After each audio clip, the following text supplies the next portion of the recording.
In 2001, a company called Guam YTK signed a lease with the Port Authority of Guam to build a fish processing plant here on Hotel Wharf. At the end of 5 years, no plant, they owed the port $1.5 million in lease payments, and so they surrendered their business license, and normally that would be the end of the story in the real world. But somehow, Guam YTK got resurrected, someone breathed life into it, and we got transported from the real world where if you don't pay your rent, your lease is terminated, and if you don't meet the obligations of your contract, such as building a fish processing plant here, your contract is terminated, to legal world, where the Supreme Court judges decided that this case had to go to arbitration, where 3 people who were not screened for conflicts of interest or even screened for expertise in economics made a decision to award the owners of Guam YTK nearly $20 million of taxpayer money. I call this the great money for nothing scheme, better known as the Guam YTK story. Now, let's go back to some of the things. Normally, as I said, that would have been the end of the story. You don't pay your lease and your lease terminates at the end of 5 years. You haven't built a building, you haven't made the payments. Normally that's the end of the story, but not in this case. And I have to wonder if it's because of who owns Guam YTK. The governor's cousin owns Guam YTK. If this guy owned Guam YTK, do you think this case would be before the Guam Supreme Court? I highly doubt it.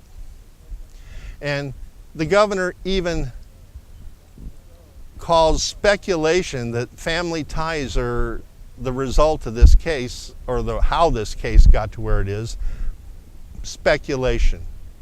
But for me, when the governor gets elected, a few months after he takes office, his cousin takes over a company, and now a couple years later, taxpayers are looking at paying them $20 million. Now that's $20 million that will not go to Guam Memorial Hospital, will not go to Department of Education, will not go to the police or fire departments, will not go to fixing roads. It will go into a company owned by a cousin of the governor. And we cannot expect any help from the governor. So, how did we get to this $14 million award?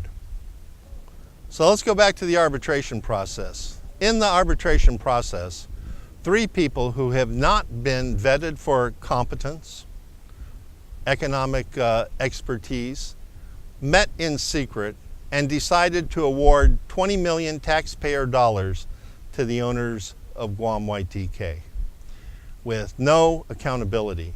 We don't even give senators, the only people in the government authorized to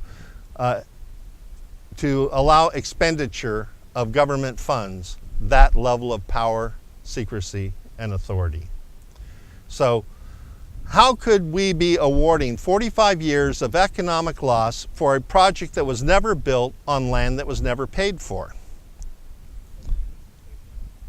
It's pork barrel politics at its very worst. So how did they arrive at that 14 million figure? Now, I'm just guessing here. I only knew one thing, that they were being awarded $12,700,000 economic loss and $1,250,000 in attorney fees. So if you take 7.5% and divide it into 12.5 million, you get $169,333,333. And you know, that's conceivable. If they had built a plant, that plant conceivably could have had an annual gross revenue of 3.8 million. But we know all around the Pacific, fishing plants were closing. the industry was dying. So realistically, there was no way the company could have maintained a $4 million a year gross sales over the 45 years. But the math worked. 12.7 economic loss, $1,250,000 attorney's fees, brings it up to $13,950, $13,950,000, or close to $14 million. But there's one problem with this. This whole Guam YTK situation is legal world fiction. None of this exists. Look around. Do you see a fish processing plant? Ask the accountants at Port Authority of Guam, did they get their rent? So you can't award economic loss without honoring the other side of the contract. Thomas Paine, the author of Common Sense, wrote, "There may come a situation where common sense will overrule a law, but there should never be a situation where a law will overrule common sense." So that's what we need to look at here. Because at the end of the day, real world 101, there is no facility and the company has not paid their lease rent. I wish I could go to the Guam Supreme Court and stand before the judges and tell them, someone needs to look at this situation from the taxpayer point of view.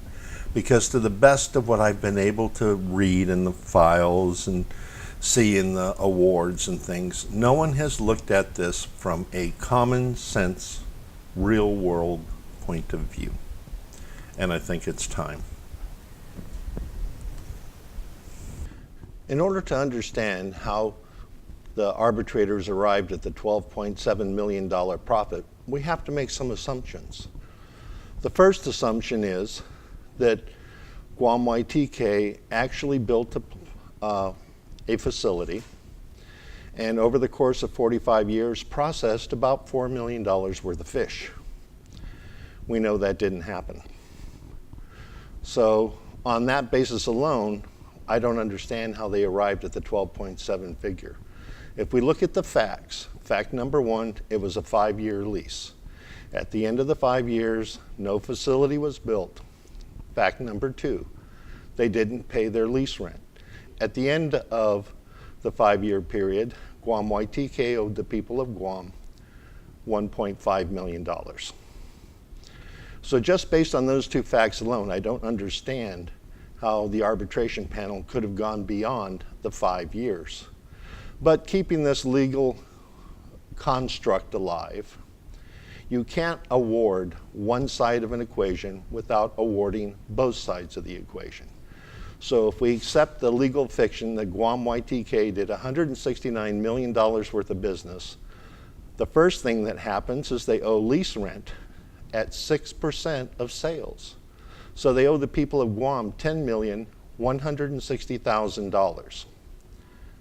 The second thing we have to remember is that they also owe gross receipt tax on $169 million. That comes to $6,773,333. And also they owe lease rent interest on payments not made. So for the 45 years, they owe about $8 million in late payment interest. Oh yes, they also owe the people of Guam a $13 million fish processing facility that was never built. So when we look at the total offsets, we're looking at $37,933,333 worth of offsets.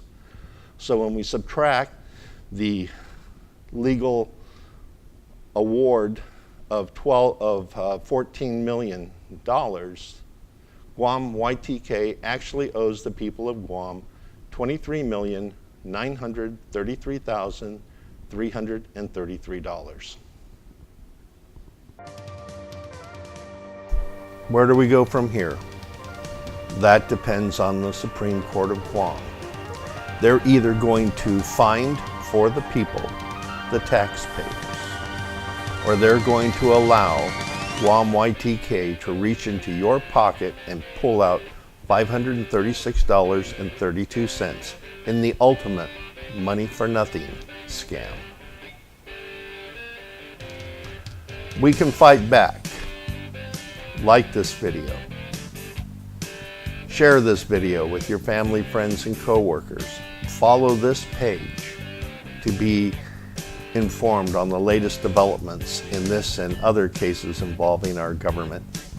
And hit the donate button. Make a small donation to help fund the fight to keep our elected and appointed officials accountable.